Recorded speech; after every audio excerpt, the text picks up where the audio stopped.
Well, here we go. Stuart Forbes and TJ coming from the Salisbury Bowling Club for the SA Super League. Yep, back once again for round 7, the last of the minor rounds, and boy oh boy, do we have a game in store for you. We've got the Southern Blazers up against the Mallee Pirates. Who's in the lineup there, Forbesy? Well, for lining up for the Pirates, we have Kath Greenslade from Riverton, Gary Thompson from Modbury, and Gary Meekums from Modbury. So, 2 of the 3 reigning state triples. I guess trio is the word. And of course, they're playing against Harry Burgess from Happy Valley, Brenton Speed from Victor Harbour, and Gavin Pfeiffer, Ascot Park. So, the Blazers are looking to make amends for, I'm not lacklustre for choice of better words, but probably haven't got the results on the board that they were looking for early, but looking to do a bit of damage to the finals hopes of the Pirates.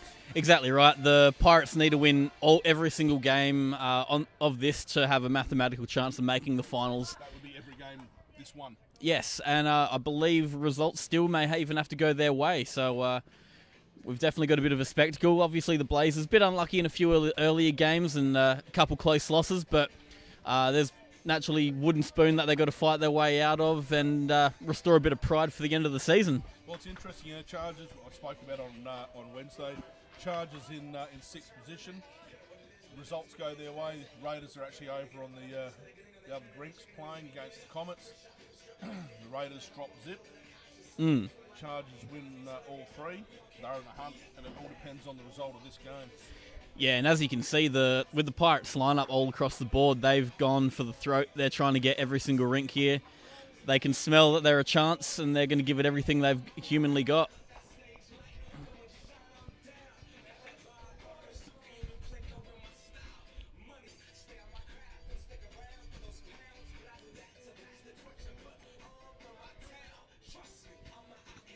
Very deliberate action there from young Gary Thompson.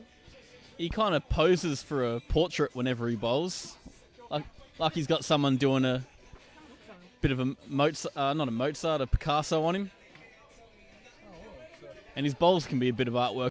One of them, I don't know if he speaks an enormous lot, but it's actually Ryan Cornelius. Kind of the quiet guy that just laughs and encourages. He's the fire stoker, yeah. Not the starter.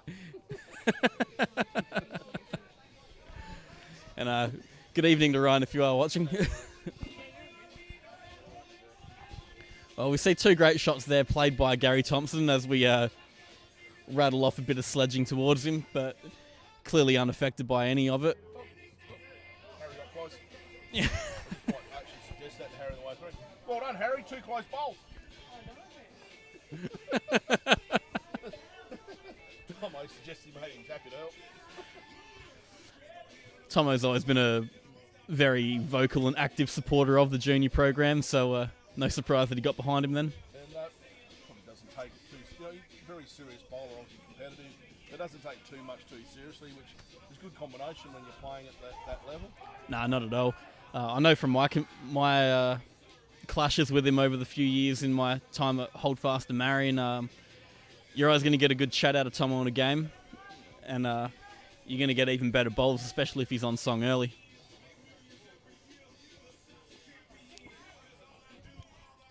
He's giving Gary Meekums the pick of the bunch at the moment. Just going to give it gives him one in the head, something to work with. Yeah, lovely weight, a couple around the area. Things going the Pirates' way early in this particular end. So Munter running well, excellent.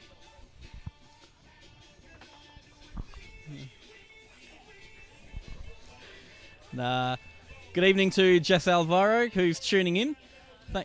Jess from sunny Brisbane. Yeah, well. Vegas.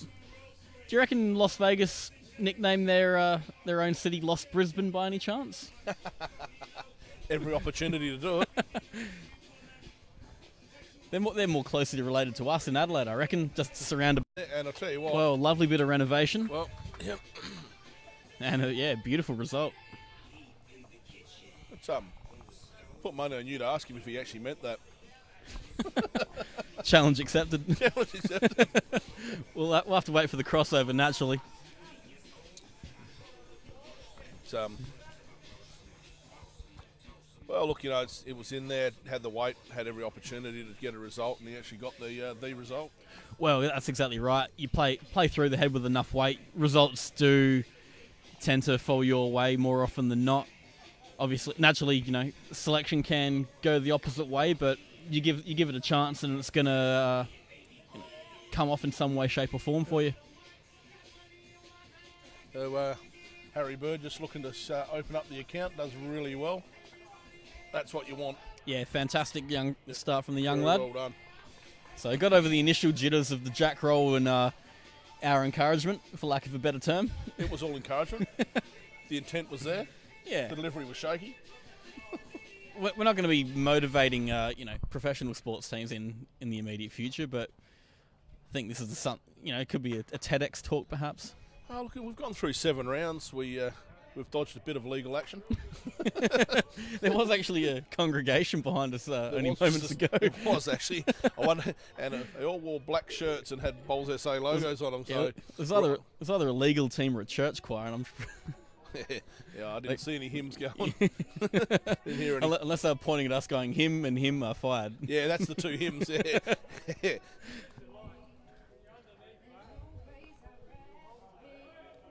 So, there we go. Well, it's probably the narrow hand.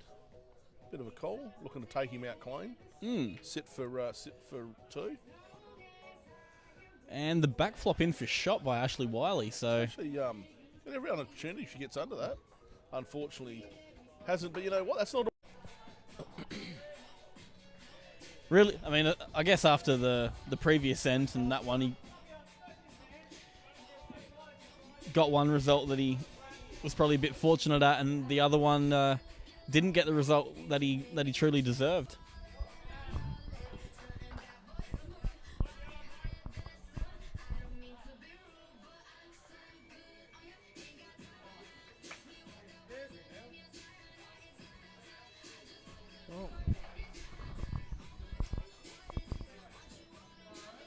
Just like my Powerball win, I got nowhere near it.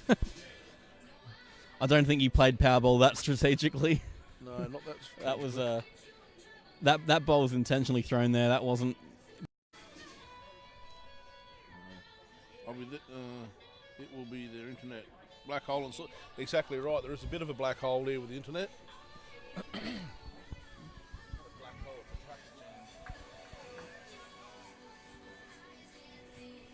So both leads just setting up a strategic wall. I guess they saw Gary Thompson's previous end and thought, well, if it worked for him, it can work for me. Oh, we'll lift it a difficult level for him. Yeah. Gives the players something to think about.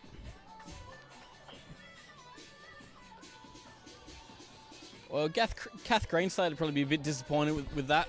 Yeah. Knew what she had to do with the second bowl and just pulled it tight and with no major adjustment weight-wise. Tell you what, young Harry Birch is not going to be short on this one, you'd suggest? No, absolutely not. If he's adjusted well on this one. If he isn't past the jack, he'd be disappointed as well. He's done a great job. That's a fantastic shot by the young lad. Great adjustment from Harry. The coaching's paying off end by end, I swear.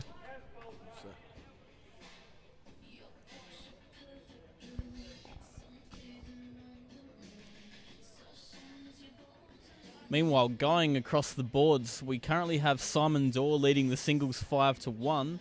And next to that in the pairs, the Ashley Wiley pairs is 6-1 up for the Blazers. So only a one-shot differential overall. So still tight. Both teams giving it everything they got. Tomo's not a great distance away from this one either. And Tomo's played that fantastically. Yeah, he's been in the area. Gary Meekham's likes that. What's wrong? Oh.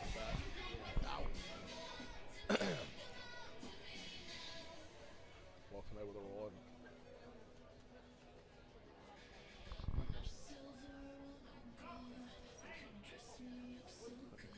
Brenton Speed needs to get something. If probably a couple of feet behind, you'd suggest, Stewie?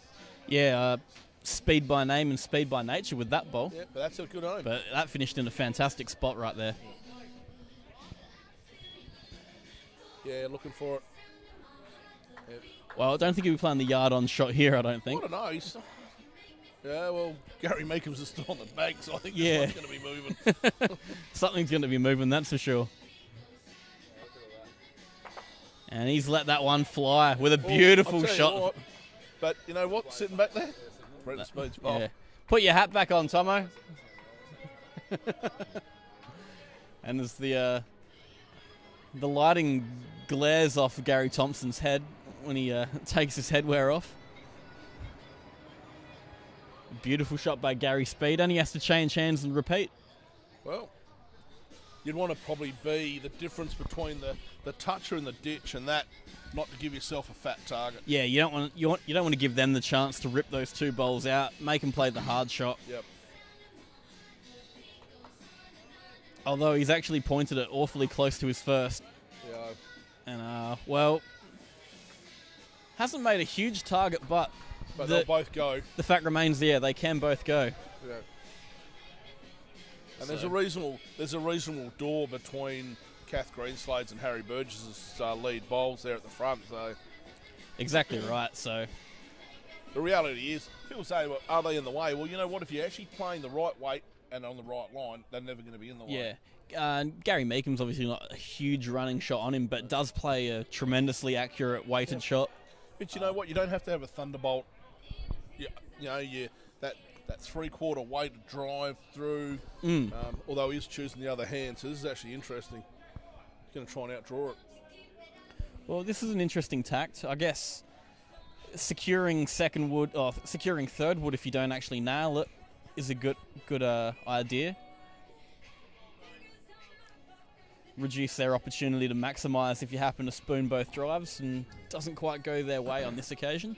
Well, he's matched his own leads bowl back there, so probably debatable whether that's what's considered a wasted bowl. Well, but Gav Pfeiffer, I'll tell you what hasn't wasted his. Yeah, for me in that situation, I'd consider if it's not in the ditch, it's a short bowl's as good as useless in that scenario. Yep. I think he's got no option but to hit and try and cut down. Yeah. And he has changed hands, so I think he will be playing the heavier shot. Well, he's definitely not going to be short on this one, I can tell you. Not on his last one anyway, but I don't know if I don't know if he's got the pull all the way up. I like it when I'm technically correct. Yeah. Technically, I'm correct. But in spirit, completely wrong. Yeah. Well, it wasn't exactly the shot that I expected him to play, but I can see what he was trying to do. Beat Fifes and get third wood. But dropping a 2 is better than the 3, but I reckon that's... we got a 4 badge right here, so... And I think they have, in fact, declared 4-2 the Blazers, so... Not a great result in the end. 5-3, heading up the 5th. So I guess despite dropping the 4, it's not panic stations just yet. They've had pretty good control of the game so far. With any luck, that end won't come back to bite them, but I guess that's something for the future to tell.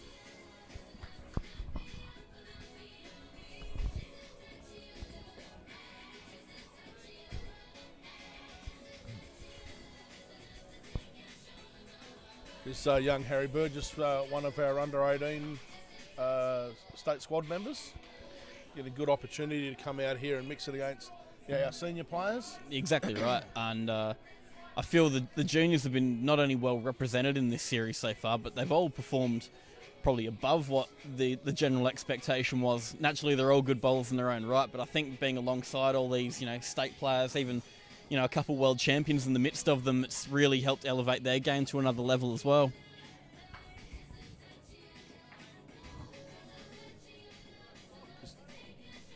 Not a bad home for the first.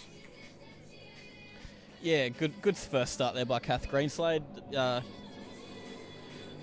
Young Harry naturally want to be matching that at the very least, I would imagine.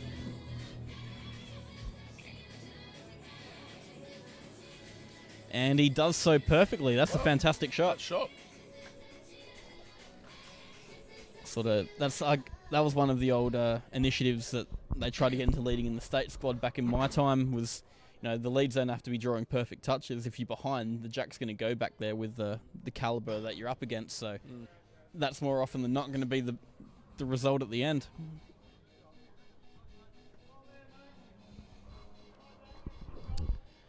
Jess Alvaro, who is looking like to make finals if they get a win tonight? Well, that's a really good question. There's a few narratives that could come into play, but Comets are a lock-in. Yeah, they'll play finals regardless. And look, if you're looking through the progressive at the moment, they are 18-7 up. It's early in the game, only 14 ends through their game against the Raiders. Raiders must win at least one rink to be a chance. So there's a lot of results. We won't know until 10 o'clock tonight how that's actually going to focus. Yeah, the Comets will be there. I'm pretty sure the Spartans are there regardless. It's just a matter of where they actually finish. Yeah, look, the Spartans will definitely make it on shots, but could finish in fourth. So yeah, the double chance is what the Comets and the Spartans, or actually all of the four, are Spartans after. have to lose all rinks, and of course the Rogues have to take all 12 against them in their game at 8 o'clock. But I would, not to put the mocker on, I would say you can lock the Comets and Spartans away for finals. The Knights, they're a really good team. They've really gelled together well. We've seen great results from them. But it's all up to these games right now. Yeah. They're right out here now. The Pirates and the Raiders are on the rink, and they need to win. Exactly, and it's interesting that the way the games have panned out, there could be additional pressure the way results lie for the teams playing at 8 o'clock to get the result they need to jump whichever team it may be. Yep. So I think tensions might be a bit higher than usual for this Friday night, but I think overall it's going to create for a better atmosphere and a better spectacle. Yep. Naturally, you like seeing teams with something to prove and something to lose give it absolutely everything they've got.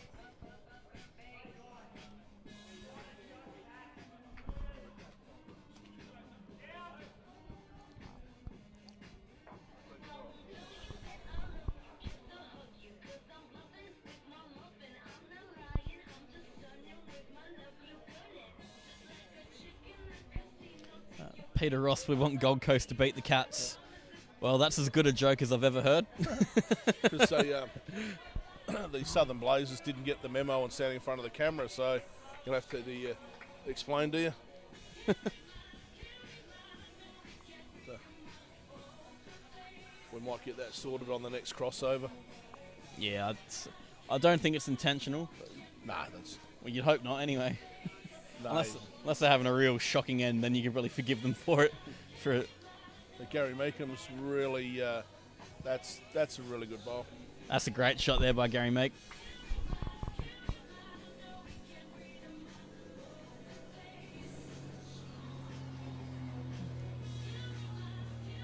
Well, he's got all the room in the world. He's got everything coming in. Just that's needs a little bit slick. Well, he got the edge off that wing one. He might have made that a definite 2. Yeah, doesn't seem to have been what he was. I mean, the white was naturally the prime ball there. And you know what? If he hits that white, he can still get that in there. But he can actually work it in front. Kitty shot bowl of Gary Meekham's is still there to be hit. So exactly, and Gary looks to be just pulling up short, but. They pick up the 2, so they recover from that 4. He's having a look at 2. So they recover from the 4 and square the scoreboard. So 5 all on 5. One more each and they're even. So a good end in summary for the Pirates. Drop that big number and retaliate straight away with a multiple of their own. Doesn't always look unusual when you park 3 bowls within 6 inches of the jack, but your 4th one looks a bit rogue. Oh, yes. Pointing out Simon Dawes. Got 3 surrounding the jack. And, of course, Ben Fidock looking to do some damage in there, which he has done. Well, Ben Fidock's played it perfectly. Killed the end and gets the respot.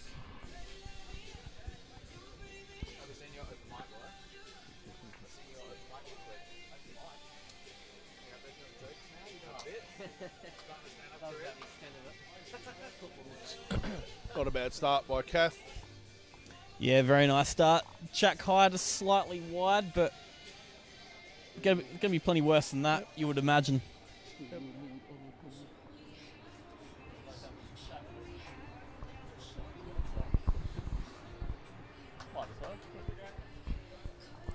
Well, we've interviewed a lot of players over the course of this season, TJ, but I think there's one person that deserves a bit of praise amongst all else, and I think that's the man that's held this ship together and steered it. Yeah, and put a bit of faith in us to be a part of the commentary team, and that's none other than Matthew Northcott of the Adelaide Bowling Club. Matty, thanks for stopping by.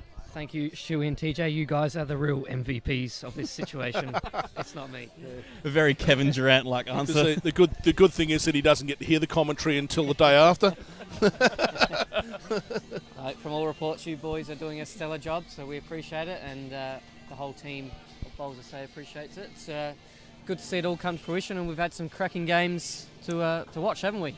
Yep. Should we just with Matt, the concept, it was you were there from the birth, the inception, so to speak, of it. You've raised it, you've nurtured it, and you've set it off on its own. How does it feel to be a part of a change like this, introduce where you've been from the paper concept through to it live, mate? How do you feel when you look out here on the green? Well, you do obviously feel a sense of pride. There were a lot of, moments throughout all the planning, and the planning probably went for longer than people think it did. It was probably an idea that was sort of brought up over 18 months ago. So there was a lot of planning and a lot of times where you might have thought that you couldn't quite get it off the ground, and whether we were really ready for it. But to see it all happen and for it to be really well supported does bring a lot of pride to the team at Bowls SA, and the players have thoroughly enjoyed it, so it's been great. Just quickly, a good battle there by the Brenton Speed and Gary. Yeah, just to bring you up to speed. I've got at least two more jokes like that. Now, Matty, obviously, to see the event like this, we've seen a lot of players express their gratitude and their approval of the concept.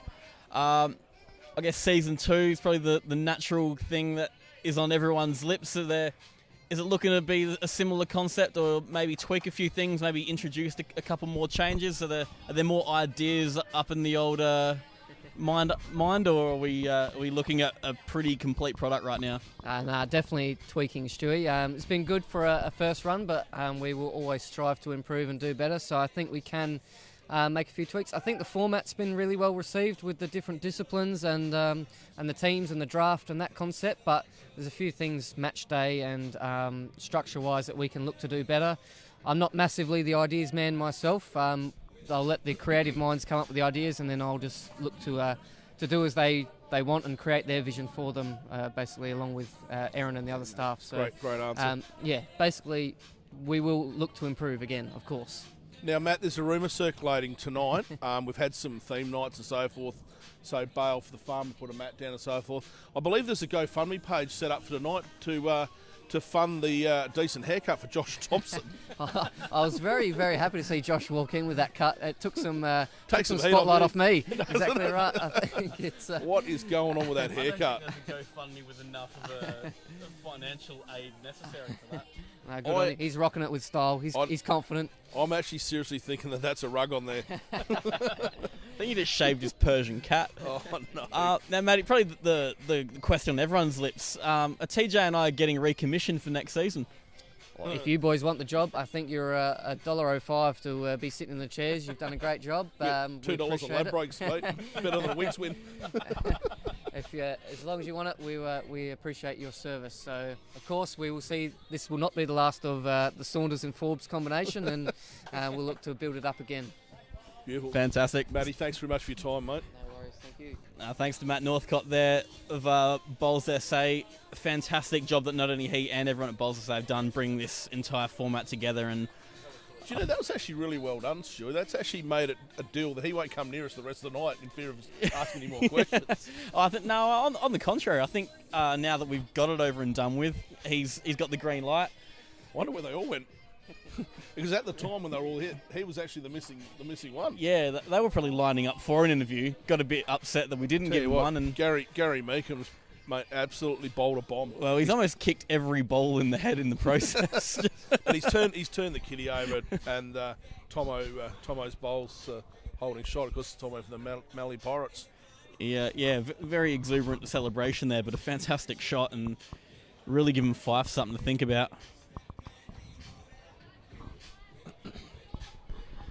Peter Ross, was that ship Disco Stew? No, the ship was Diversity. It was an old wooden ship that fought in the Civil War era. That was an Anchorman quote. Stuart did say he was going to get an Anchorman quote in there. It snuck up on me before I could stop it. It was out before I could stop it. Because I did a Highlander last week. Yeah, at least it wasn't the Anchorman quote we were thinking of before we went you live. Didn't roll that one out. Ooh. Yeah, that definitely wouldn't have got the recommission. No. So Gavin Pfeiffer bowled that bit at luck. So 1 to the Mallee Pirates. Yeah, no. Just picking up that one, obviously taking the 6-5 lead and going back across the boards. The pairs combination of Josh Thompson and Adam Forbes, probably wishing they'd rocked up at the 8 o'clock game instead of 6 as they trail 14-1 to young Ashley Wiley and Dylan Lewis, both from McLaren Vale. So I had to check my sheet so I wasn't getting any names wrong. And in the singles, the markers just got in the way, but I do think it was 7-2 in favour of Simon Dorr. I'd say so, but you can catch actually on the screen Simon Dorr heading down to that end, and you can tell by the way that he follows his bowl, Dorr follows his bowl. You can tell if he thinks it's a good one. Oh, absolutely. He's got a bit of a strut about him, Yeah. the Dory walk, as I like to call it. Gets a bit of swagger about him, a bit of bounce in his step. Always an exciting guy, especially when he's feeling it. Remember when he played at Kensington Marriottville, they did the one and only Simon Dorr Day in his only season there as a tournament, and he had a brand new girlfriend at the time come in, and he said to me, "Boys, get behind this next shot. I really want to impress her." And he's played a bomb 6 down to 7 up, and you almost felt the entire green erupt in cheer, and he was walking like he just conquered the world.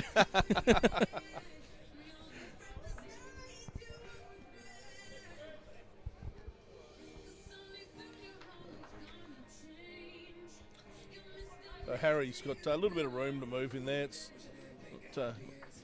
Kath let him let the door wide open and let him in. He probably hasn't taken full advantage of it. Yeah, a 2's a 2, but still you'd think there'd be plenty balls improving on that. I'd say 2 down to 1 up if I was a gambling man right about now. Yeah, exactly right. Tomo's not going to let that gap stay there twice without having any impact on it.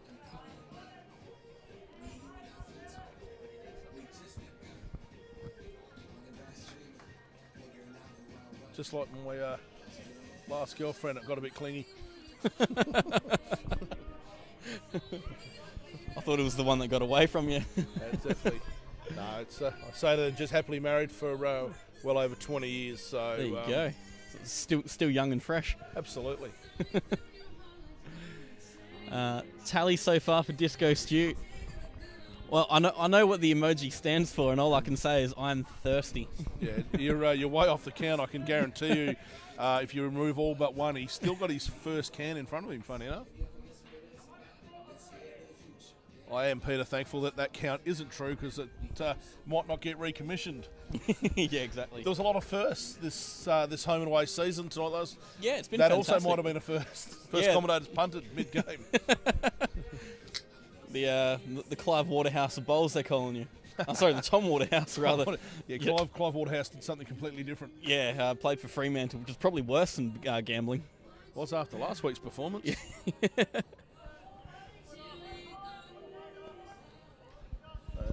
Tomo holding probably one and a measure from this angle. It's always difficult, that angle. Yeah, it's especially being a bit further away from where we're sitting as well. Naturally, Brenton Speed's first bowl. You'd think he can improve on this, or even the same bowl should get a better result. Just has to be inside Tomo's. You can't be too critical. We've had players come mid-game through here. They've suggested, there's a line out there that if you are either side of that line, it'll hold or it'll swoop. So please be aware that we're on that outside rink on the eastern side. Yeah, and well, I mean that's been one of the key questions we've asked the people that have come up from the TV rink is how's it playing for you, because we've got a few different stories, because it is still a very new surface, so naturally everything hasn't ironed itself out per se, so things will be a bit unpredictable for the players. And I think you saw when I put my mat out for a farmer the other week when Casey was in town and got absolutely nowhere near it, and I thought I'd sent it pretty well. See, I saved myself the embarrassment, didn't bother getting up. I went back and watched the recorded live stream of that, and yeah, could see myself chasing my toucher on ring 3 immediately after. And I did call it. As soon as I let it go, I went, I like this, and was ushering every player that was actually there for a reason out of the way. But just being a general disruption as I normally am.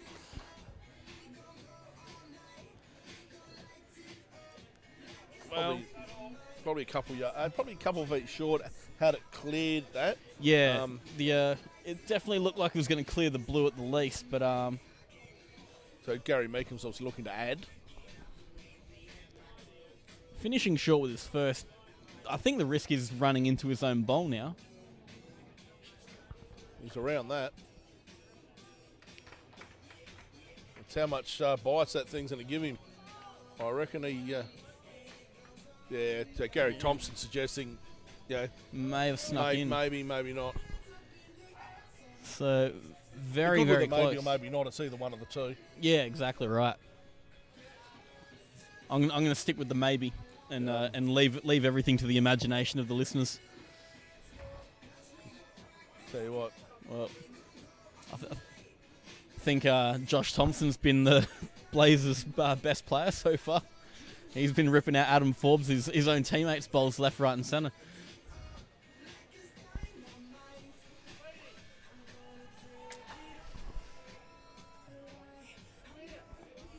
So the Mallee Pirates taking I reckon, did you say a 3? So, 9-5 on 7. Yeah, and despite the whitewash that's happening in the pairs for the Blazers, there are only a couple shots in it overall in their favour. So these two rinks for the Pirates may get the job done, but naturally, as we said, they need all three to have any realistic shot of making finals should things not go their way. Yeah, really.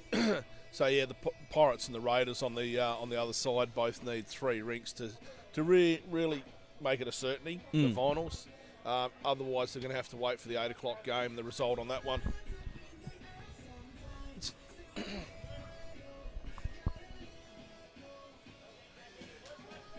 Very good question, Tony Trelaw. Well, look, we'll do our very, very best here, Louise, but as we say, it's over the other side. The boards aren't as clear as they to us, but I reckon he is 8-5 down on 9 ends.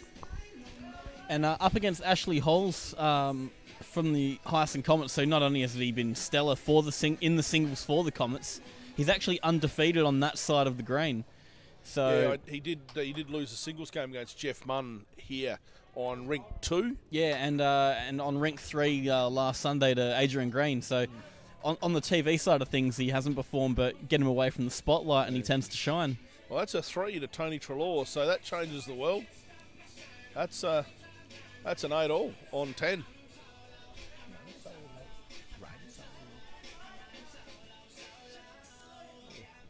So both leads making sure they're at the head.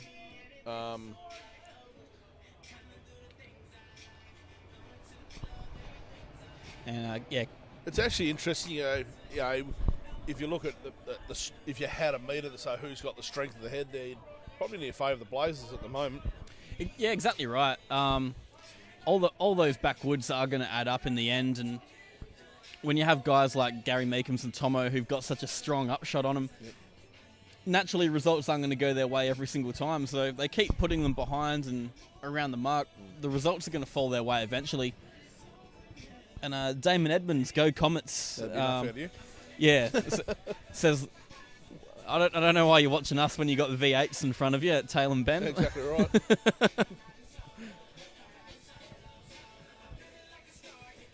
But as I was saying, I do think that all the balls that are behind the jack, they will come into play eventually, and I think it's going to just give the Blazers that little bit of security that they can play a riskier shot every now and again, and really get some results going their way, and perhaps consolidate on what their pairs is doing and get them the overall win. I don't know if you can see over there the triples for the Raiders at Comets. That's 11 to the Comets, and I just can't see that bar is right in that wrong spot for me. It's actually in the wrong spot for me as well. I think it says 8. 8? No, I'm seeing a 1. That's either 11 all or 11-1. I'll get up and have a quick look myself. Lodgy's in the way now, so good luck with that. I'll try again in 5 minutes. No, he's out of the way. He's behind the board now.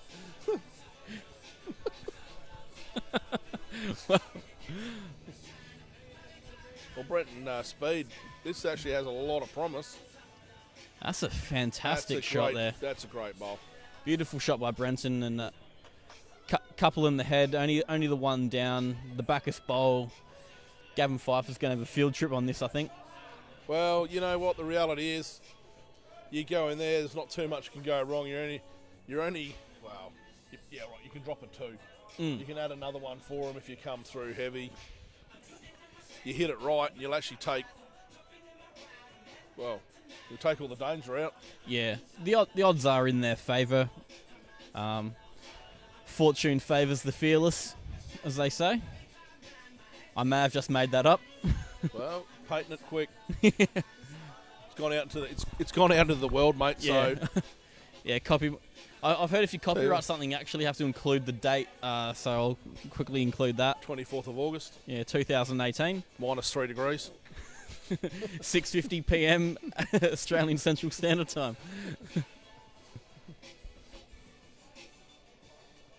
Well, here it is. So, see if I've called this right. He's played it well. Just needs a slight. There we go. There we go. He's trained them to do. That's twice now he's done that. He's playing that really well. That couple feet overshot beautifully tonight. Tell you what, that can be taken any way you choose. Hope the mics didn't pick up what Tomo yelled just for security. Yeah. I'm not too sure why we would say that, but anyway. Yeah. Tomo does call the head slightly different. Yeah. Not a conventional call. He's like the Vincent D'Onofrio of lawn bowls. He looks at things in a very interesting manner. It's, I think that's the advantage of, tell you what, he only missed by a couple of inches. He played that brilliantly, just didn't get the result, but yep. Gee, you throw that down every single time, you're not going to miss too many. No, you're right. Because the crowd's starting to pick up now, it's the Spartans and the Rogues. We can see those guys starting to filter in. And the Chargers, of course, standing over there behind the Comets game, because that's the interesting game for them. They need the Comets to win. Yeah, they've been watching that very seriously as well. Not a great deal of action. That is two great bowls by Gavin Pfeiffer. Who needs a train of thought when it can be derailed like that? That's fantastic bowling by Gavin Pfeiffer. Who needs a dental plan when you can bowl like that? Yeah. That was a nice way of bridging it with a dental joke. You like that? Yeah. Thank you. I'm sure he'll love it. I'm 100% guaranteed he will not watch this replay. Yeah, they don't have internet in Manham. Yes, they do. Yeah, no. He just chooses not to watch it. No, I went there for a buck show. Ashley Closes, and they do actually have internet. It was the only place I could get reception. Lovely part of the world there on the river. Fantastic spot. Thoroughly recommend it. Of course, growing up on Murray Bridge, never frequented that often. Yeah, arch rivals almost. Absolutely right. Who's got the better slice of river life? Suppose you got a bridge in their favour. They just got the ferry. I tell you what, though, this I'll give you. We suspend Easters up at Young Husband, and the best bit of water. First thing in the morning, get out there at 6:30 in the morning. Might wake a few houseboats up the roar of our boats, but going out there water skiing on that was absolutely brilliant. Oh, absolutely. And just going into the computers, thanks to Maureen Heath watching all the way from Melbourne. Thanks for tuning in. Hope you're enjoying the coverage. And TJ just giving Harry Burgess some coaching. Positive coaching. From memory, we're meant to remain unbiased, but look, young. I have spent a fair bit of time with young Harry as he close friends with my lad who plays for the Raiders. So It's amazing he got as good as he did then. well, yeah, well, I'm pretty satisfied being the second best bowler in the family. And the Twins are starting to bowl, so at least I'm in the top 4. I mean, you're on the podium for another couple of years at least. I'm still top 4. Of course, until the wife takes it up. Yeah. And we've actually got a Kelpie puppy. There we go. He's probably going to be better than me too. Probably loves chasing a jack. I'm sure. Yeah, because we'll start him with the tennis ball first. Then paint it white after a while.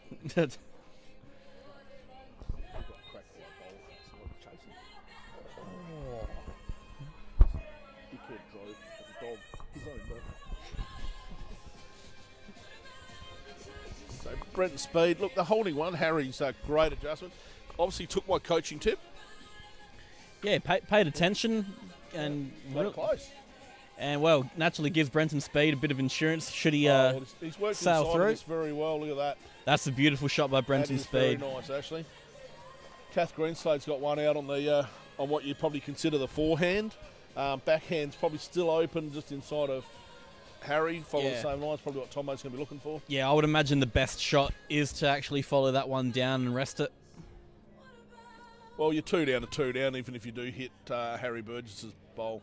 Yeah, and you're probably more inclined to actually get a good result off that blue rather than. Oh well, here I am. I stand corrected. He got the outside edge. Yep. Inside he was chocolates. It's in the area. But that's the area that he wants to be throwing them in. You won't want to adjust too much from there, I can assure you. No, absolutely not. And same goes to Brenton Speed. Fantastic prometry with his first. You know what we should do? We should try and get some comments from Harry. We have focused him up. We'll see if we can't drag him over here. Harry.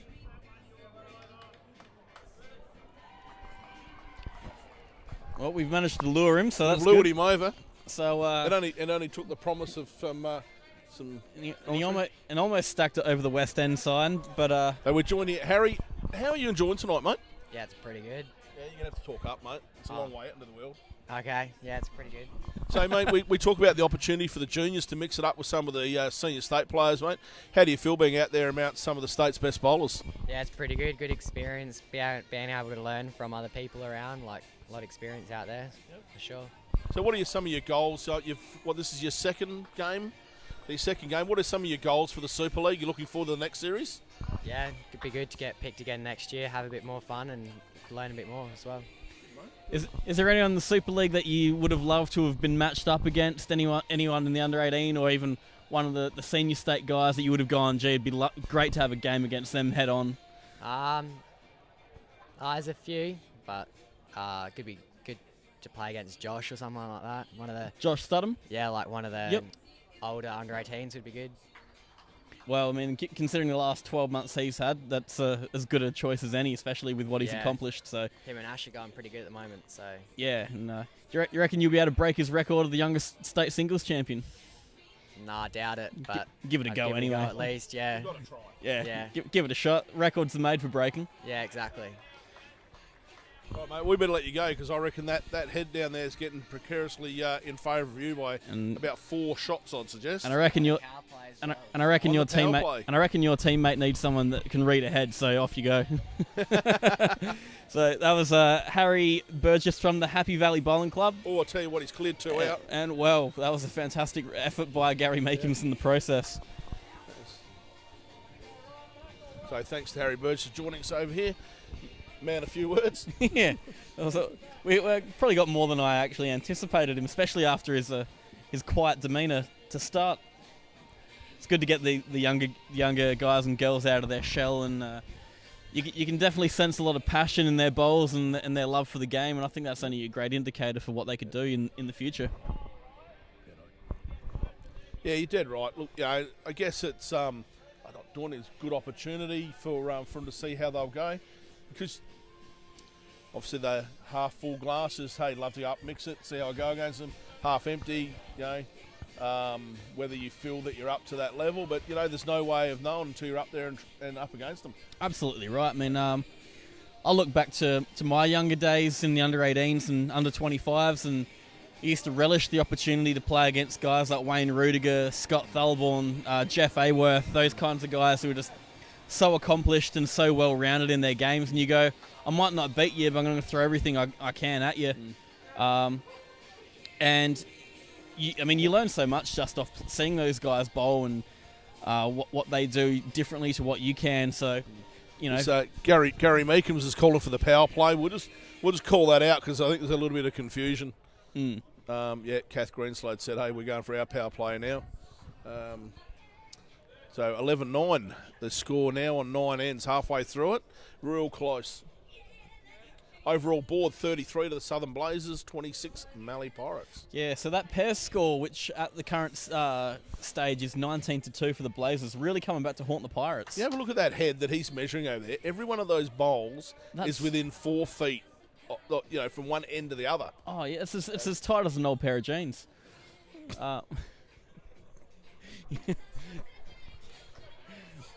Quite happy with that one myself.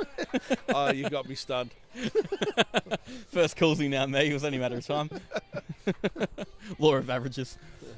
But there's some fantastic. That was a fantastic head, and it's been that way for most of this game. So, aside from a few Josh Thompson drives which have gone horribly wrong, both Josh and Adam Forbes haven't played bad. They've just seem to be getting the unlucky straw. That's a sensational adjustment from Harry. Yeah, he would have been scratching his head after the first, but I guess our words really motivated him, sparked him up a bit, lit a fuse. And of course, everyone reacts differently. There is the unfortunate everlasting camera and footage sitting on the game. So no matter how well you thought you bowled, you can always go back and check, and there's no line what the cameras pick up. Exactly right, and that can be a good thing as well. You look at a lot of professional sports, basketball, football, even cricket. They look back on their own game footage and go, "What could I have done better here and there?" And I'm sure if he had the dedicated time to go through 2 hours of bowling, you could definitely see where he may have gone wrong on a couple ends and worked to refine that.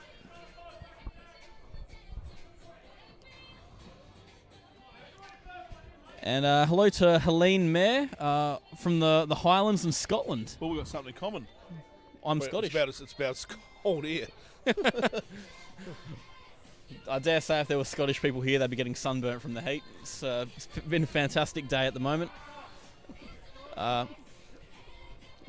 dad was raised in Rutherglen, so he'd be t-shirt and shorts right now, I reckon.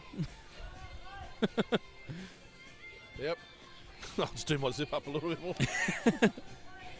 Alison Saunders, how are the Raiders going? Down by 10 overall. Down by 10. So the Comets in pretty good position currently. Yep.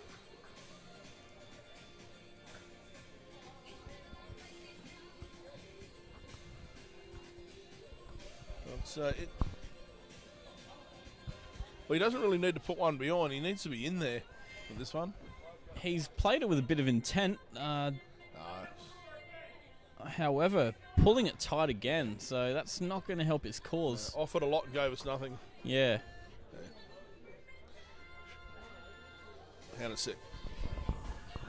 We'll let him finish their commentary before I blast him with a one-liner. Tomo, you don't need a team meeting. He already knows the shit. That's a technical term for not very good. Yeah. I think that was loud enough to get picked up by the mic. I've got a feeling it might have. Yeah, so Gary Meekham's laugh, but nodded. Many years of playing bowls and getting to know Gary Thompson's sense of humour.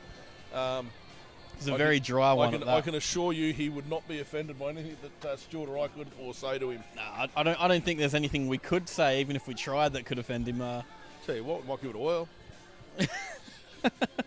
Last game of home and away. No holding anything back. Yeah, why not? You start. I'll succeed. Yeah, good on you. I'm going to tell you a little bit of story about that. I might do it off air. Yeah. Doesn't end well for the man that starts first. Yeah, exactly. I know what not to say. Yeah. It wasn't me, Matt. I was embarrassed. Well, Gary Meekins looks like he's lining up. He's lining up. And Yeah. he's He let looks it on fly, target too. and he's very close. Oh, Whoa, well, I dare say he Well, shaved a that's layer actually- of... Yeah, I don't know if that's the result. It's just always when you miss and you miss bad. It's put Brenton Speed's both of his back there. Yeah. So now, well, that's actually think a really good bowl. Yeah, Fife putting another one behind again, so they really don't have the luxury to drive anymore. I'm a bit confused here. I don't know why he wanted to add another one back there. He already had two back there. It's their power play. It's Mallee Pirates power play. He's already got two back there. Obviously, he didn't want to fatten it up, but he could have added to the count and still stuck it a foot in front. Yeah, I think the other thing is Gary Meekums has to play a flawless bowl as it is to even have a mathematical chance He's taken a little bit off, but it's still going to be coming through the head. But it's obviously looking for accuracy, which And- unfortunately, that strategic bowl of Harry Burgess has paid dividends. Yeah, so he pre-thought that before he nailed it with the second, so fantastic result by the young lad. And, well, I'm sure he didn't play that intentionally, but we'll give him the credit. Oh, well, put it down as an effective bowl. Leslie Slattery, oops, finger went mad. Just thought of a funny quip and then changed my mind. Hope you're getting good. Well, Okay. Over to you, Stuart. Yeah. Put you in front of the traffic. I dare say be as polite as you can if you are going to say it. Otherwise, I'd advise not. No, go for it. What are they going to do to you at home? Yeah, that's true. Stuart. Oh, well, Simon Dorr. Dory. Yeah. It's Dory, not Drory. That's Wiki. That was That was a rub. yeah, that was. Strategic rub. We shouldn't have even applauded it. Actually, No, we but didn't, at the though. moment, no, we didn't. But there's some people around here did clap it, and they'd clap the opening of a chip packet. Yeah.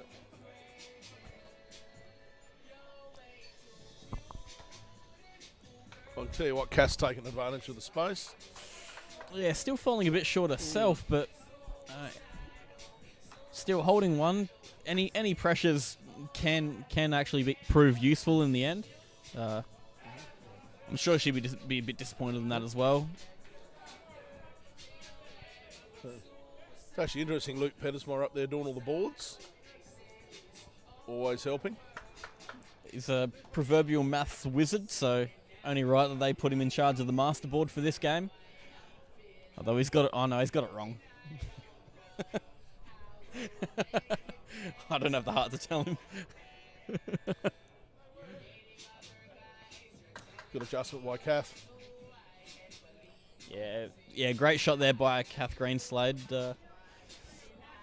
Took advantage of Harry's shots there. Well, Gary Thompson's breathing a sigh of relief to know he's got that backwood just in case.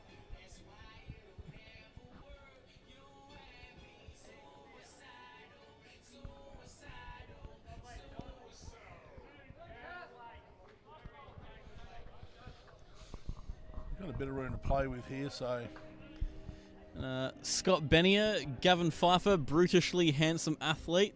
Scott Bennier, you are drinking too much fortified wine. Yeah, he's definitely not an athlete. So Scott Bennier, aka J-Buck, how are you tonight, my fine friend?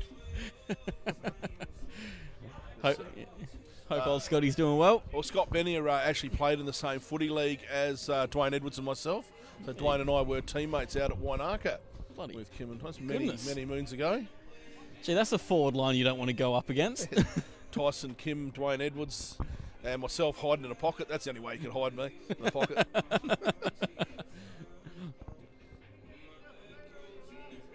It's actually interesting that Dwayne Edwards is captain of that team, and it's absolutely sensational footballer. Oh, absolutely. I mean, you can see just in Tyson's ability and his natural talent to the game of bowls.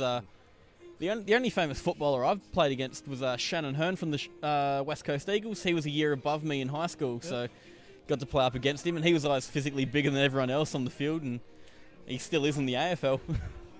I had I remember once one you had to do the pre-form for the Australian Open when I was at Darabin, and had in their best bowling figures. So I wrote down 7 for 18.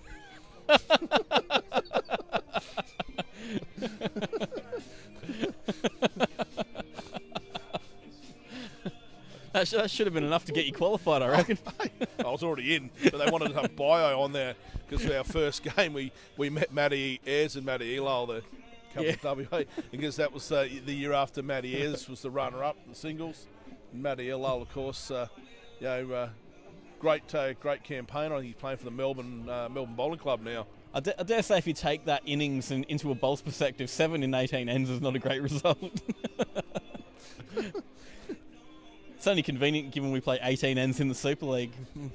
I still think that it stands 7 bowls in 18 ends. I've played many a game where I've put in less than 7 bowls before, that's for sure. Someone told me once a skipper's only going to put 1 bowl in if that's the bowl that makes the change. Done his job. Yeah, that's true. I don't know where that person's gone, but I should make him my selector. And, Josh Thompson appeared to play... No, not Josh Thompson, but Josh Thompson was celebrating a bowl from the Comets. Appeared to be from James Gregory over in the triples. You know what? I reckon that is 13-3 in the triples for the Comets. And interesting, they're up against the Chris Flavel triples that are undefeated going so far. On that board in the triples for the Comets.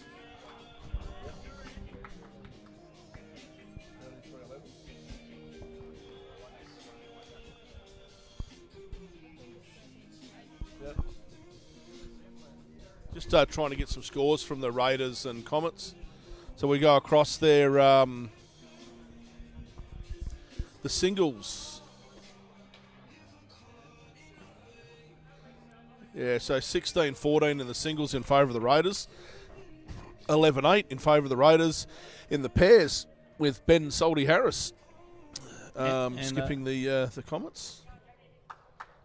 Yeah, with Josh Choppin rather. Goes back to this game. Yeah, really building that head. Lovely, great shot there by Gary Meekums. Yep. Adding So to the count. they've pulled 3 out of the head. There's 4 out. Well, great pick up there by the Pirates. Yep.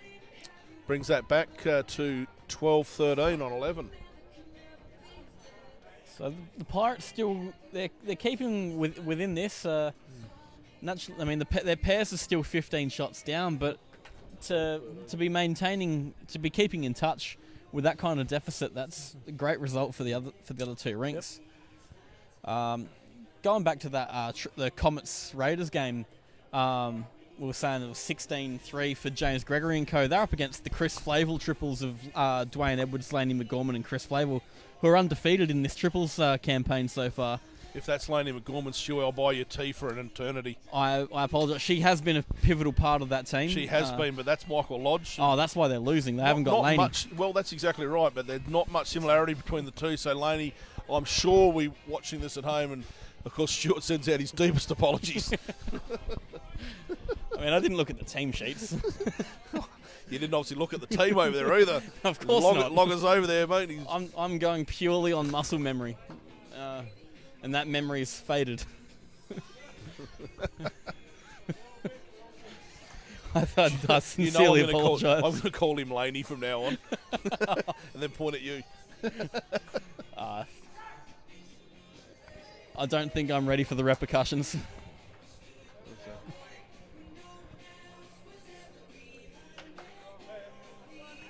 Well, 2 good bowls there by Kath Greenslade. Harry Burgess still holding the shot as he lines up for his second bowl. So it seems to be a reoccurring trend of coming back towards the clubhouse. I'm not sure exactly what it is, but people seem to be playing better, tighter bowls going back this way than going away from it. Well, he's got 2. That's actually a good start. Well done, Harry. Great shots there by Harry.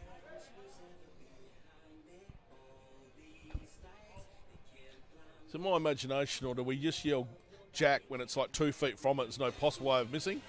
Well, I mean, we've seen some Craig Mills antics that have come off worse, so I'm sure we can preclude that from the criticism. And of course, Owen is actually skipping the triples for the Chargers in the next game. There we go. So what are we going for? 0-6 or 0-5? 0-5. So a lot to play for then. The reality is,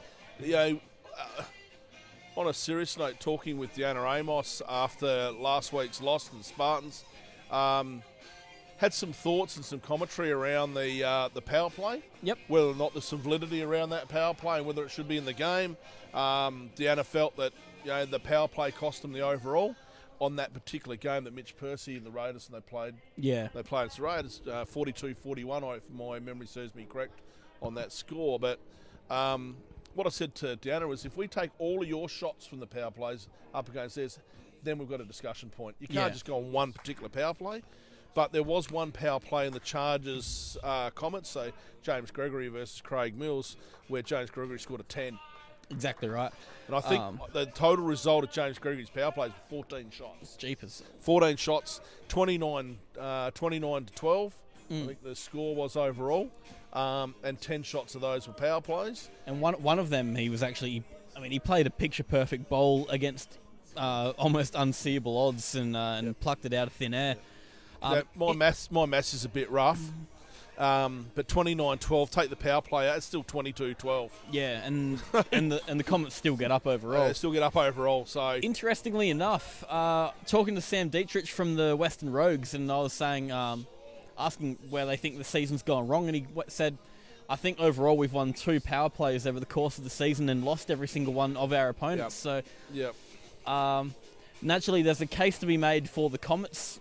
For the Rogues, with their results going their way against their way as a result of the power play. But I think overall it's been pretty 50-50, and it's been something that's been around bowls for a while, with BPL and a couple, I think even Grand Prix and indoor events. And I'm happy to be controversial for a couple of minutes here. Look, people say they don't want to change. Look, I'm happy with this, but I don't want change. Not a problem. We'll stop after 9 ends. We'll go in, we'll have some sandwiches, we'll come back out. But the reality is that the concept's been engaging.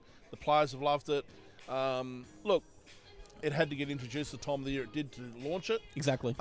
That's not to say it's always going to sit at this time of the year. So as the warmer months approach in, so we're a bigger crowd. We've already seen Sean from Bowls Victoria was with us the last Friday night we were here. Yeah, Mark Casey as well, launching his new league. And the Ultimate Bowls Challenge. And the Bowls Premier League will be happening again, I believe, this season as well. So there's a lot of new. Well, the BPL is obviously not as new, but still a relatively fresh idea. I guess when you take it back to 2020 cricket and the Big Bash League, and they even have super overs where all the field's going to come in the inside the circle. It's something that can, it's a game-changing moment, and I think it's good for the crowd. Really gets them invested in it. Gets the players focusing a bit more, because naturally you don't want to be dropping a 6 on a power play and dropping 12 shots. So, yeah, I think the biggest danger in the whole thing is that it shouldn't fear change. I think we should fear the fact that we don't want to try to change. We need to evolve the game, and I think you'll find AFL arguably changes. We talk about rule changes all the time. And just quickly, Mallee Pirates taking that in and bringing the bat up.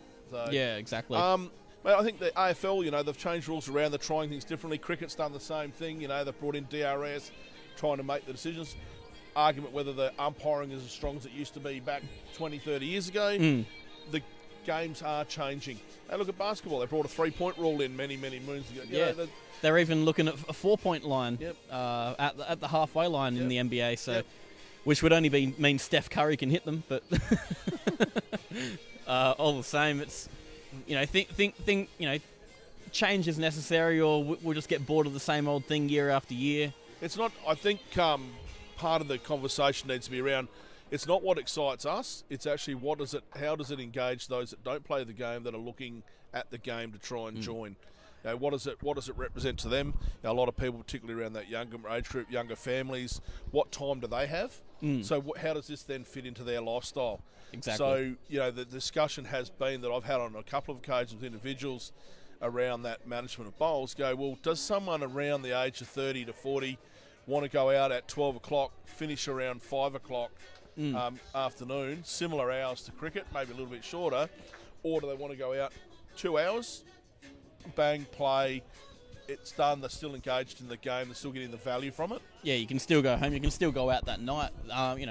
And we're looking at a sport, particularly when you look into Premier League and the amount of players that come from far and wide. You know, I live in the Barossa and played at Holdfast Bay, and we got guys from Port Wakefield, Kangaroo Island, Streaky Bay, all over the place. And I think it's something that just allows you to play the game, but it gives you more life at the same time.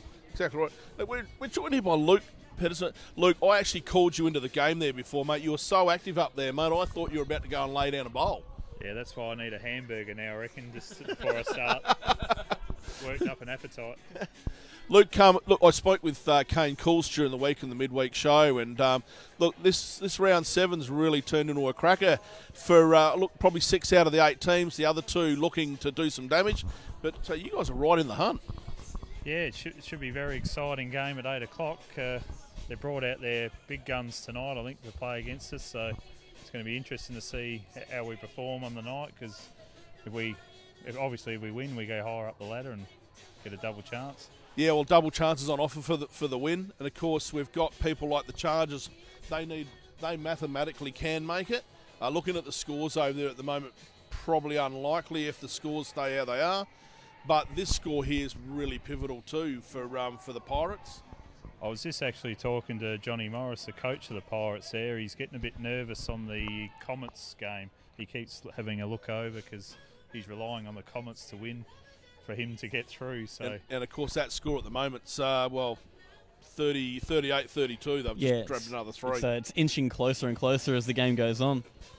Yeah, definitely. Simon's the one that's really got out of the blocks well. He got a 6 on his power play he used, so that definitely helped him sort of street away. I don't know if you were watching that. We're sort of watching some of it, but I can tell you what, all I've seen is classic Simon Dorr bowls there. He's not too far away from it. Yeah, that's definitely right. He's pretty well on form tonight. It's going to be hard to beat. Now of course on his home deck. Yeah, that's dead right.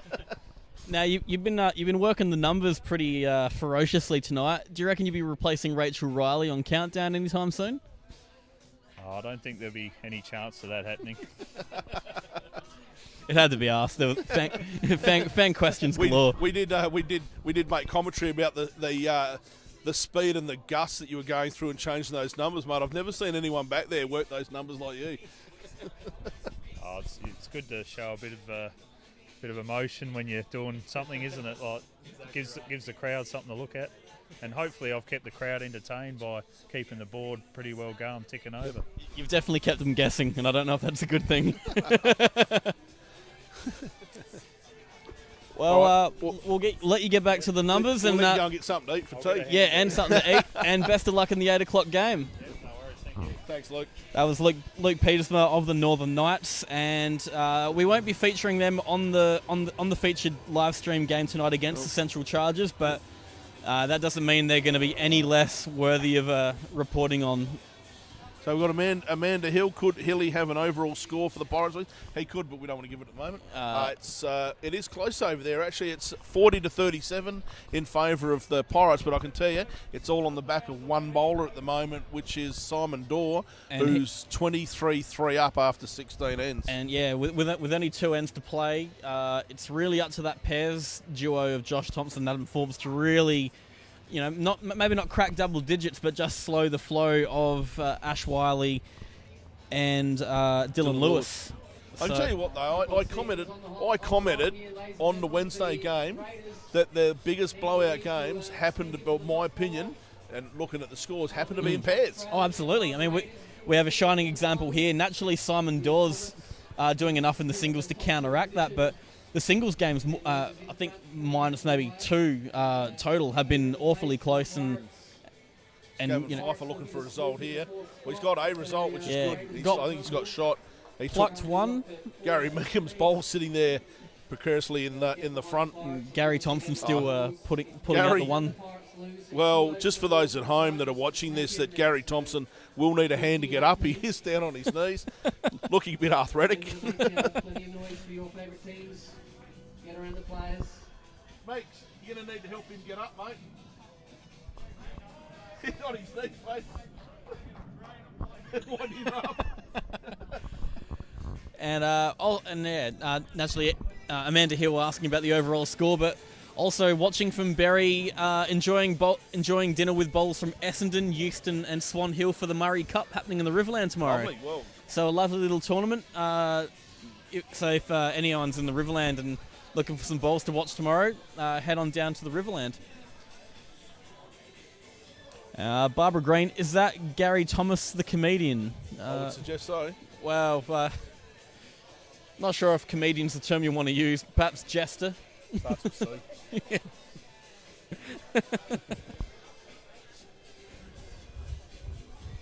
So young Harry Burgess, great start there. Yep. Well, Yeah, great start by the young lad. Pfeiffer quite happy with that one. Brought the mat up a bit, changed the length, and paid dividends for him on that first bowl. It's actually interesting behind rink 1. You got, I reckon, 50% of the under 18 squads. Yeah, they're watching in earnest. It's actually Dylan Lewis is over on rink 3, and I think he's got a couple of the other ones over there.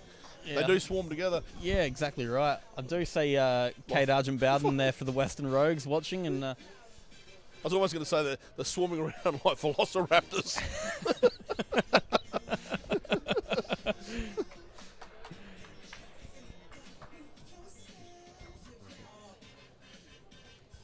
well, Harry be upset with that second bowl, especially after the first, but still holding the one shot.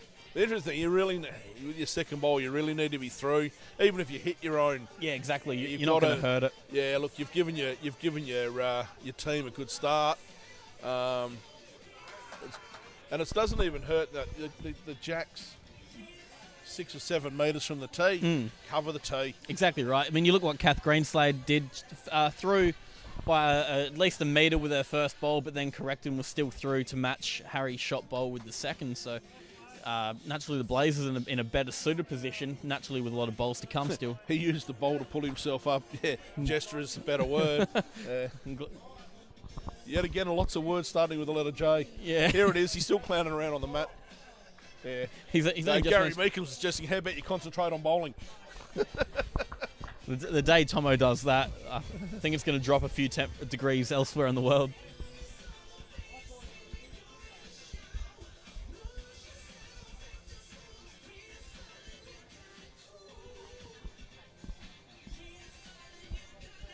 Well, And Tomo's played it well, but I don't know if that's going to be all the way for the win.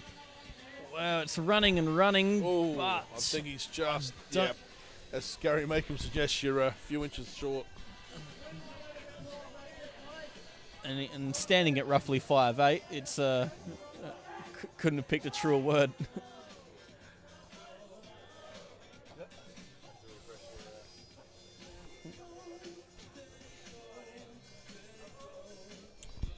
So Bretton Speed going, trying to get around Harry's. I don't think he's got the legs on this one, to be perfectly honest with you. Yeah, ideally to beat his own would be a brilliant result. Yeah, I don't know if Gav's actually too happy with that, because I reckon he was looking at that track for himself as well. Yeah, kind of blocked it up a little bit now. And of course, for those people at home that sit there and going, well, look, the reality is, you've actually got to. Yeah, it's all right. You've actually got to give you something. You can't. He's blocked on this hand.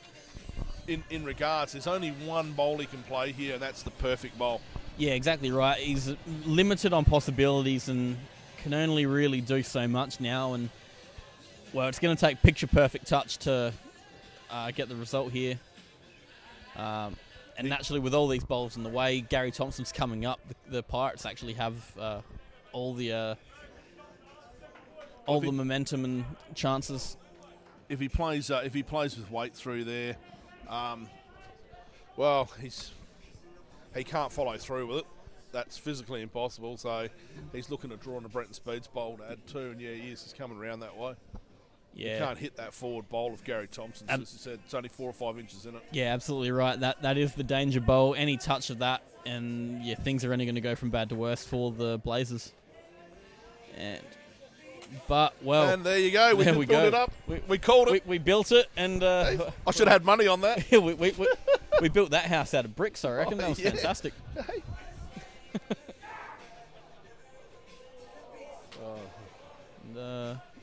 I think that was Carl Shapel It is. bellowing the house down. It's Shadow yelling the house down. I- And he is on rink 7. Yeah. The furthest rink from us. And look And at that. Gary And Meekham's wowzers. Oh. Now that is an unlucky result. That was a fantastic cracking bowl. bowl. Tell you what, the operation Oh, was. hang on, he says. Hang on. Well, Whoa. well, they're looking at it. But what? Well, Tomo's half blind, so I don't think that's any. Don't think Gary Thompson, of course, sponsored by Specsavers. Well, for those at home, quickly put up what the bet is because yeah. Gary Thompson guarantees it. Gary Thompson guarantees it. I'd definitely say he's down. It's a shame we can't get. It's a shame we can't get Hawkeye in for this one. This would be a great. I tell you what, sports bet's jumping all over this. You're gonna get memed.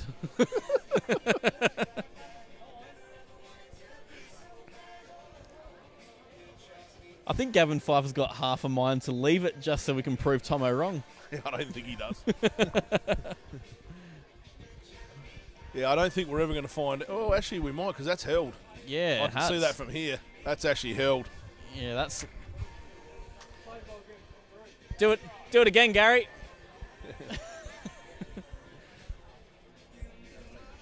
I tell you what, I'm almost tempted to run out there. Yeah, There's only one reason the people at home know I wouldn't because I used the word run.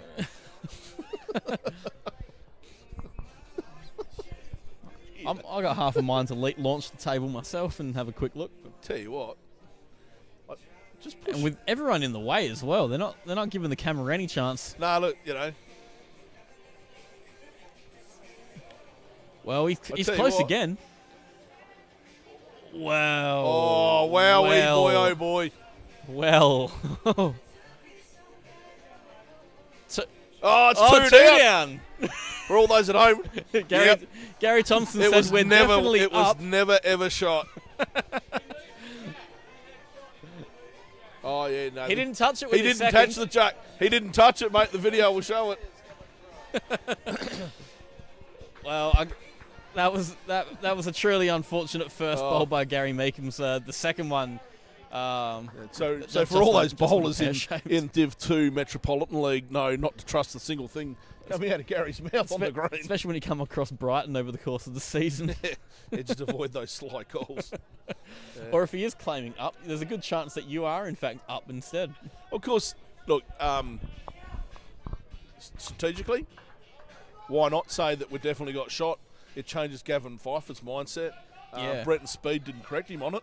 Yeah, and it gave Gary a bit of confidence going into that last ball of his Why too. wouldn't you? Why wouldn't you? Gavin Pfeiffer plays through that head when he's actually got it. And you know what?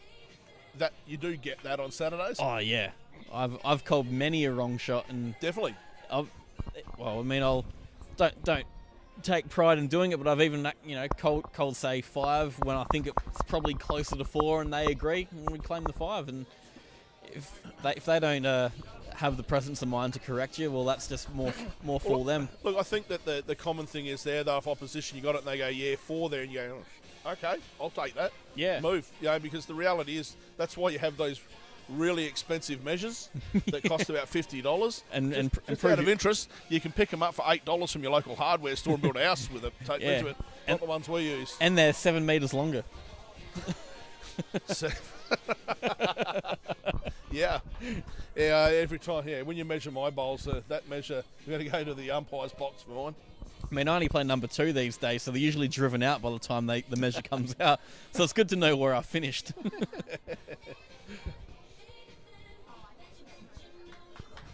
Well, beautiful start there by Kath Greenslade, Yep. and still. Oh, wait, what?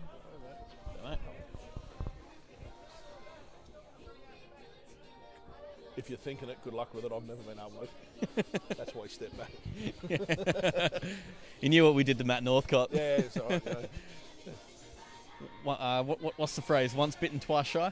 Yeah, because so this whole thing's tightening up. Stewie, overall board, mate, 48 ends. Yeah, exactly, and 45 apiece. So there's no breathing space, and with Simon Dorr now completing his final end of the singles So and dropping a couple. Now, well, yeah, that with Simon Dorr finishing and that being the blow. Look, that's come back 25 to 13. 11. Oh, 11, yeah, sorry. Yeah, it's sort of like the Dow Jones Index, mate. Look, he still hasn't finished mucking around with those numbers. It's unlike the Dow Jones Index, this is actually generating interest.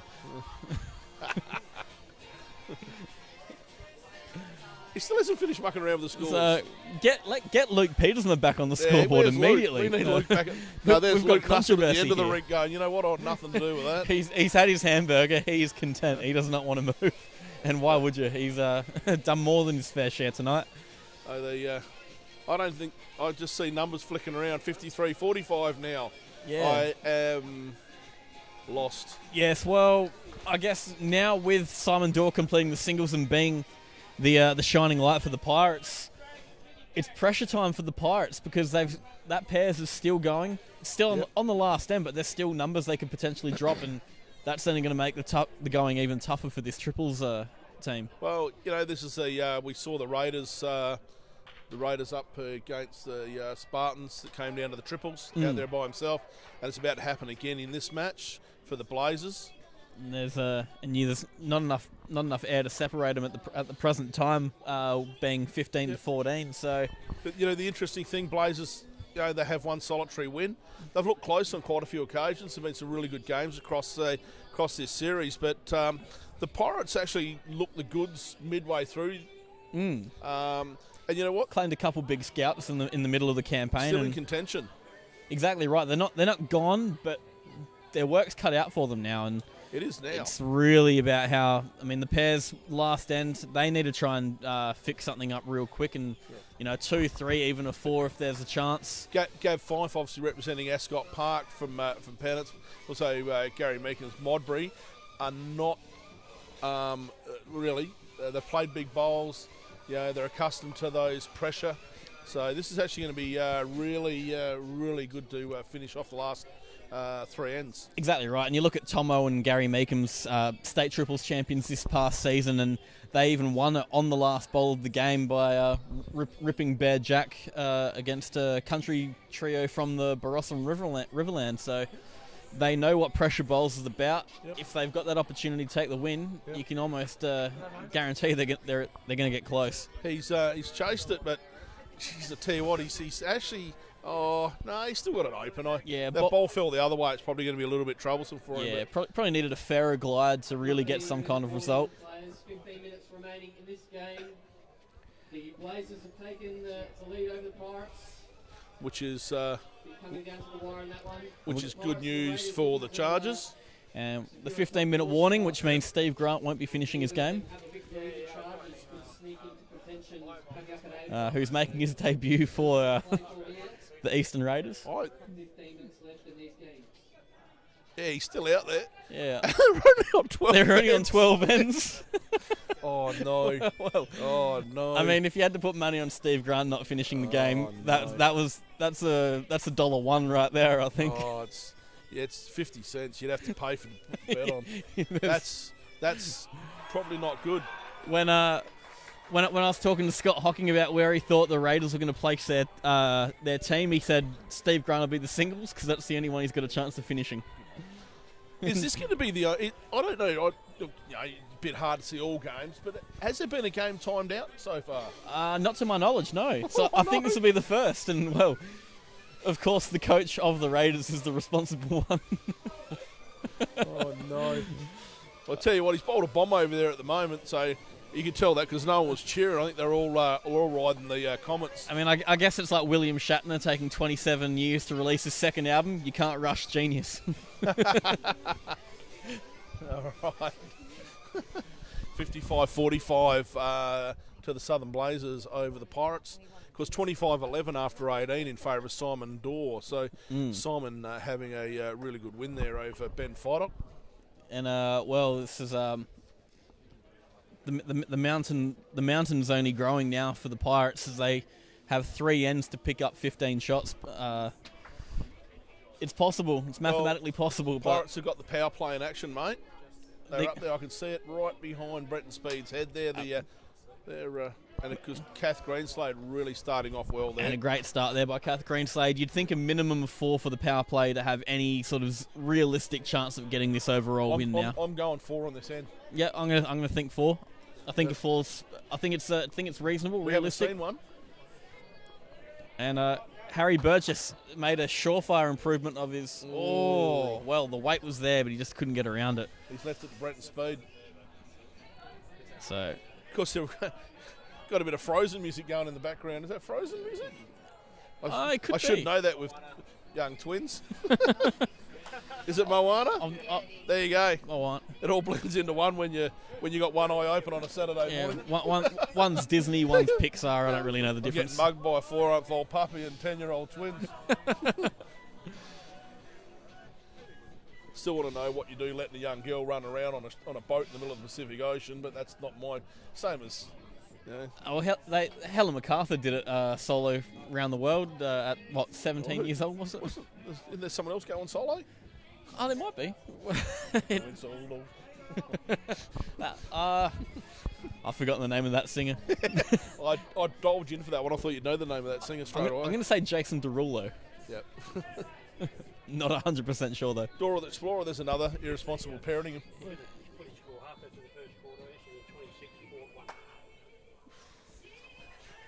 Well. Wow. That was Jeff Nethercott chipping in with a football score. It's very good if you're an Essendon fan, and we'll leave it at that. 26-1. Jess Alvaro, 4 to make it 8 or 2 to make it 4? Jess, 4 to make it 8. We left it very precarious, so we were always going to be right. Margin for error. Watch them get a 3 now. I'll tell you what, though. I can tell you now. Well, Brenton Speed's fallen. Lucky the greens aren't mic'd up, because I'd hate to... Luckily Gavin Pfeiffer's not mic'd up. I think he'd be spitting chips right now. This is not He's not happy. This is not what you want on a power play end by your opponent. I mean, naturally we have to hold our breath because we don't know what could potentially happen. But the lifeboat has deployed. Whether they can climb on in time. This is the opportune moment. Where as a commentator here, right next to the ring, you are seen and not heard. Exactly. It's a big dark car park out there. and Gav's already invited us once. Well, I actually did get out of my car and run over and said, I'm in the car park now. How are you, buddy? That was a couple of Sundays ago. Yeah, I'm not going to stand in front of you in your car, that's for sure. I've seen that thing roar. It's only got a little motor in it. To what it could be fitted with. It's only 6.2 litre. Have a go at this. Well, Gavin Pfeiffer, take it. Well, that's it. No, that's. It's not the shot, but I think that may have just sunk the ship. Oh, it's definitely cut one out. Yeah. So 2 for 4. We were right. 2 for 4. There we go. Until Jess actually tried to point out the fuzzy logic that we're trying to add in there. Exactly, but Jess, thanks for proving us right. Somewhat ironically. Yeah, definitely 2. Yeah. And of course, we know what definitely's are in Gary Thompson language. Yeah. Could be definitely playing football according to Tomo. Two down then.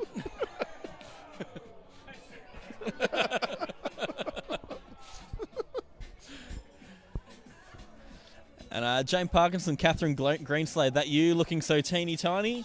It is definitely her. And Gary Meekums, he's played this well.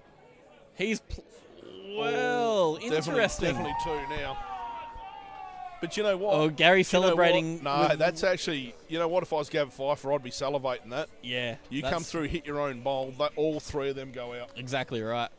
And that's game that set his match. bowl's not going anywhere. That's game set match. I'd almost yell that out if it wasn't unsportsmanlike. I mean, my brother's for the Pirates. I want to see them do well, but I'm not going to interfere with look at this. With fate. Look at this. Yeah, Brent Speed knows. He's already seen it. He's already called it. He's called it. And the way that Pfeiffer's bowls flop in for shot. Oh, yeah, exactly right. You know he's getting this. Mate, you've heard of Kitty Chaser? That's what's in that hand right now. That's going to chase that kitty wherever it goes. This is a Carl Shadow Shapel special. Yep. Coming I want right to up. see him chase it. We don't see Fife chase many bowls. Jane Parkinson, I'd know that stance anywhere. It's Unique only to her. Only to her. Which I guess that's how you want to be in bowls.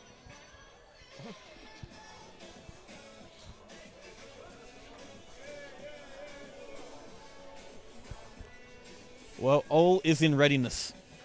Oh, we bounced that. I don't know if he'll be happy with that. And, well, that's I'll a tell you fantastic what, that shot. is a cracking bowl. That's a beautiful bowl by Gavin Pfeiffer. That is an absolute ripper. I reckon, I'll tell you what.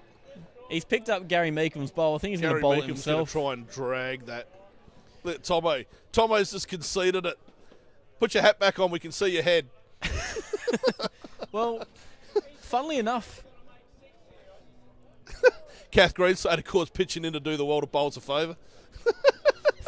there is a super trail there. There's an absolute super trail. It's by no means a guarantee, and it's an incredibly hard shot. It's 3. He can pick a 3 up here with a 2-foot drag. Well, And I'll tell you what, he's not far away from it. It's not the easiest task in the world, but it is doable. Unfortunately, he's wide.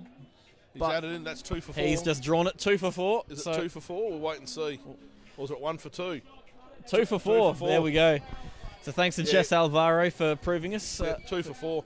We were right the whole time. That's the kind of solid commentary you want from a bowls joy. I'll tell you what, I'm going to give you this right now. That clock has to almost be chiming out. Well, I reckon you're on the last end.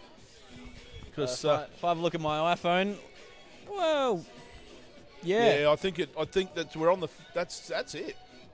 I don't think you get much more than that. I reckon this will be the last Charlie horse. Well, and it's to get timed out. That's an unfortunate end for the the Pirates. Is if you're actually down. Yeah, especially it's gonna take a the overall miracle board will be from nice. It's 59-51. So still mathematically possible, but if they do get timed out, that's just going to be a very jagged bit of pill to swallow. The umpire up there is just making sure his card's right. Not what the fuck he's doing. Oh, Kath Greenslade with another solid start again, and well, I think that's a smart shot. I think young Harry Burgess put it in the right spot, right on the tee. Yep. Don't give him any chance.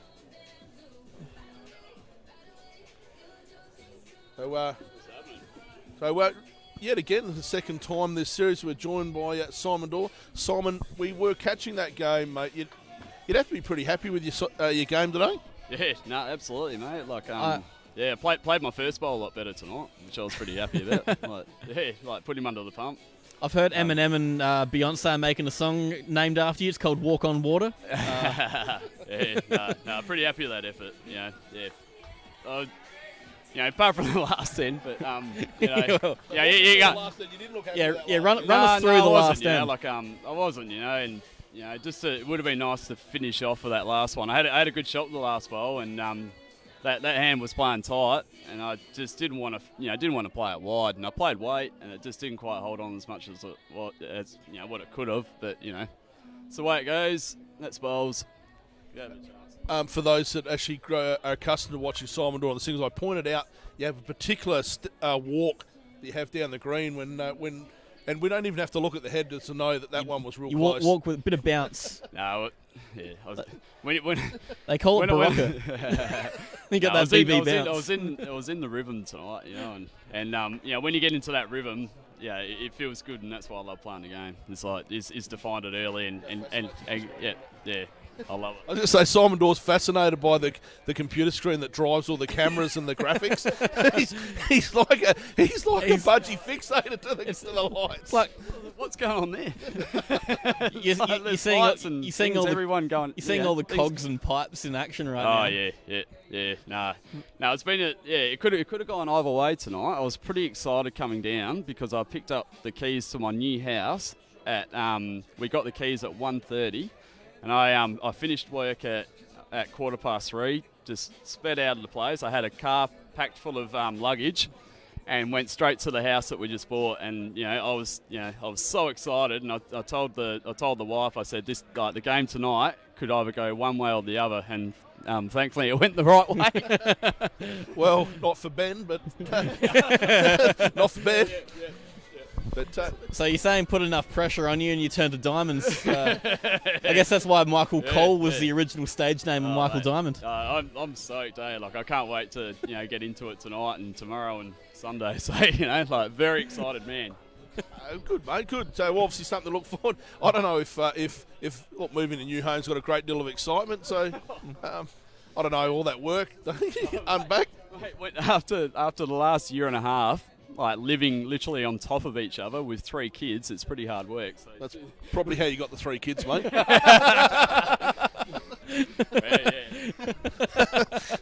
Just going out on a limb. That's how it all starts. Happy days, mate. I'm going to say that's comment of the season so far. Oh, mate. So now the big question for me is: home to help the wife unpack and set up, or stick around to see the result of the 8 o'clock game?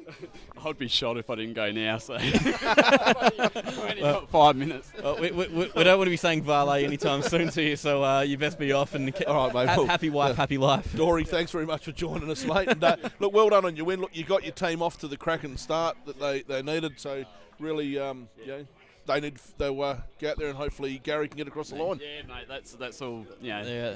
That's all we can do, eh? Pirates can definitely use a few more Simon Doyles going forward. I think. Cheers, So. mate. Thank you. Yeah, no, I was happy tonight, and I was just happy to happy to give us a chance anyway. So, Well, congratulations on your singles win, mate, and best of luck with the new house. cheers, boys. Thanks, mate. Cheers, Dory. Thanks, buddy. Well, back to the bowls. Back to the bowls.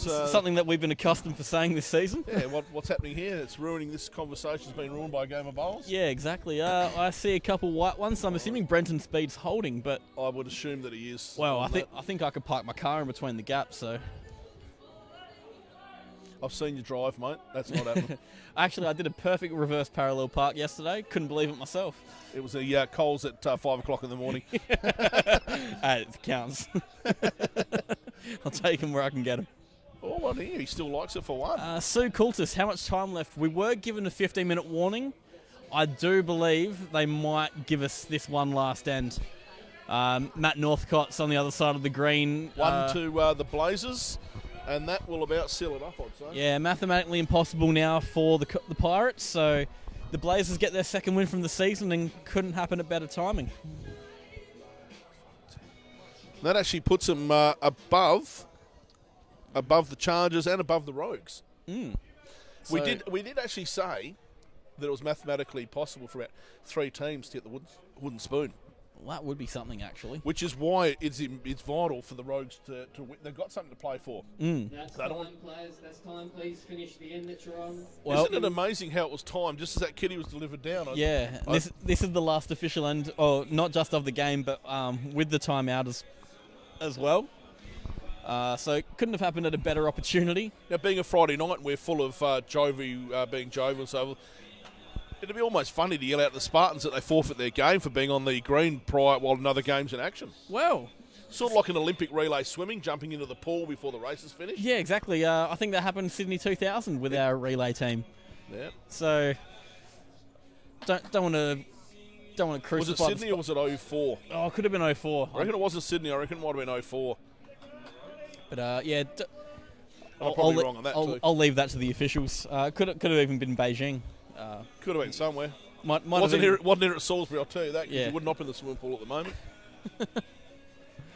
So if you're getting in the swimming pool at Salisbury at this time of the year, you got bigger problems than us, especially with how cold the weather's been. Well, I think we've almost seen it all in season 1, and we will see our first game get timed out with the. How many ends did they bowl? I can't see because... I think I see 14, but Nah, they had 16 on there before. they sped up. Yeah, I don't know if they'd actually updated the board. Unfortunately, everyone's standing That's in the way. Tony Lucas is in the way. Of course. No, that's 18 ends. Oh well, They got it in. there we go. They got it in. It happened. Well, we thought we were going to see our first timed out game. So but for those at the end of this game want to stick around to listen to Stuart Forbes' official apology to Steve Grant, stay tuned. in hiding. Because Brett and Speed, look, that's couldn't have been better timing. Been a great shot by Brenton Speed then, and he's put in big bowl time and time again over the course of this match, especially when young Harry maybe hasn't given him the best of starts. He's really just steadied the ship a bit. To draw your attention to Gavin Pfeiffer's game, though. He's put in the bowls that actually counted, made the difference. Oh, yeah. The last end, that was the game changer.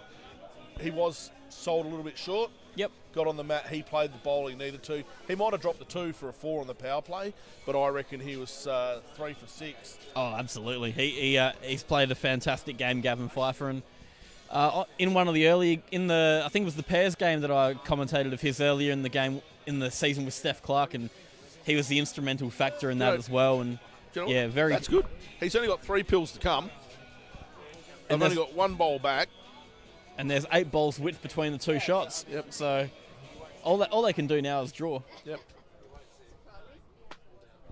Happy birthday, mate. And it's now with great opportunity we introduce a recent birthday boy and someone I've been trying to get on here over the season, Ashley Close of the Western Rogues. Closey, Cougar, how are you? Good, boys. How you going? All right? Enjoying the Good, night? So, mate, celebrate your birthday in style. Yeah, it was pretty good. Wife was sick, so I went to the pub on my own, had a leave pass. It was all good. Happy days. Palmer for a farmer and a couple of lazy ales. A Palmer for a farmer and a beer for a cougie. Now, we have actually worked out with the Blazers winning, you guys are in wooden spoon position, so a lot for you guys to play tonight. You don't want to get that inaugural title. So Yeah, I've been copping a few sledges already from the young Spartan lads that we're playing, so yeah, it'd be interesting to see how they can back it up on the turf. Well, it's interesting, we reviewed it in the Wednesday show, and pound for pound, I reckon you guys have actually got the edge on them. Oh, well, it's hard. I looked at all the teams can make a case for winning the title. So every team is strong. Yeah, unfortunately, we've been on the wrong end of a couple of games, a couple of close ones. That's just the way it goes. So it is. We'll be a tough team to beat in any situation. So we're looking forward to tonight. And of course, the pairs match is the focus for me tonight. I've been watching the Black Wilson or Nathan Black and Tyson Wilson matchup versus Slater and Close. That came out totally wrong, didn't it? Anyway, at least we know there's only about 24 people watching. Yeah, I'm glad you said on me. No, those 2 lads have been probably the form combo of the competition. So yeah, Mooey and I, we're looking forward to the game. It should be good. Should be good. No, we're looking forward to getting out there if these guys ever finish. Well, we thought Granny wasn't going to finish, but he managed to. Now you are on the pairs. Probably a very important question. Won any club pairs recently? One springs to mind. I can't remember who was skipping me. I can't remember. Someone from Holdfast with a big nose. It wasn't you, was it? Very well may have. Good job, mate. You carried us. Enjoy the call, boys. Thanks, mate. Looking forward to watching you, Cougs. The picked up a 3 there. All right. Well, so running across the boards there in this game, Southern Blazers picking up the win there. The triples 21-16, 11-25 to Simon Dorr for the Mallee Pirates, and of course 29-6 for the Southern Blazers in the pairs. So, look, not comprehensive win, but a well fought out battle by the Blazers to pick up their second win. So well done to those guys. Look, stay tuned. We've got probably another 10 minutes, and we'll be straight into the Rogues vs the Spartans. Yeah, it's going to be a tantalising matchup, and yeah, look forward to you tuning in then. Lovely.